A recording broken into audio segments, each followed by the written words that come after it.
Thank you, Mr. Chairman.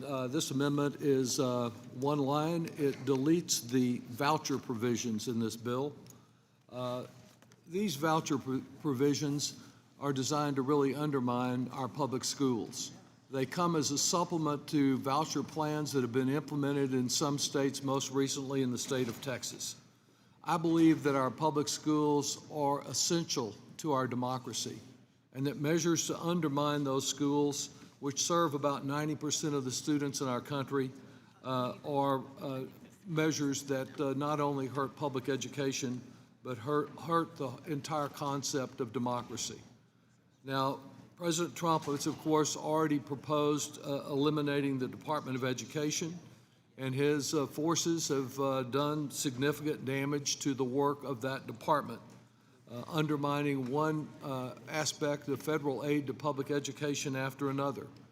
President Trump had hardly moved into the White House before he issued an executive order calling on all federal agencies to shift as many federal dollars to private schools away from public schools as possible.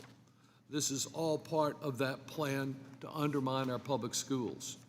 And it's very interesting on the development of this particular measure in that it did come before our committee last year and was voted on in this committee. I opposed it then. Democrats opposed it. It got out of committee, but Republicans never brought it to the floor for consideration. Instead of having this bill, this voucher proposal considered on its merits separately, it's being buried into this huge reconciliation bill in hopes that it can take a ride along the way and get passed when it might not be able to pass the House on its own merits. And that's been true of voucher measures generally. When they have gone to the public again and again, they have been voted down. We have also considerable experience from the states in these voucher systems. Take Florida, where in 2023 the state removed income eligibility limits for its voucher program.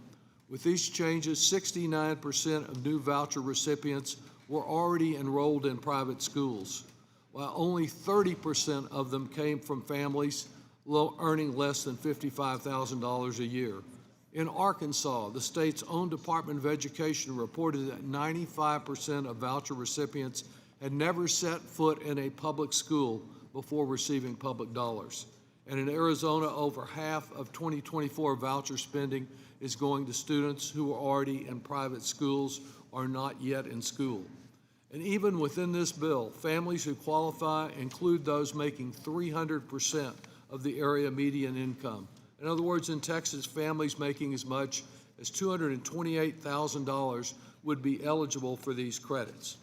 And credits to do what? To go to schools that don't have to accept everyone, schools that don't have to have certified teachers, schools that don't meet the needs of individuals with disabilities, of children with disabilities.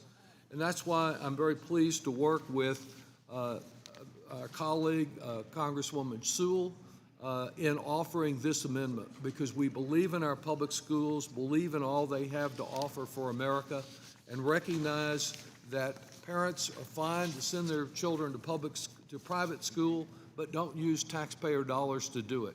This is using taxpayer resources. It's just using it in a more obscure way through a tax credit system. So I urge the adoption of this amendment and the rejection of vouchers as the wrong way for us to go for education and the wrong way to go for democracy, and I yield back.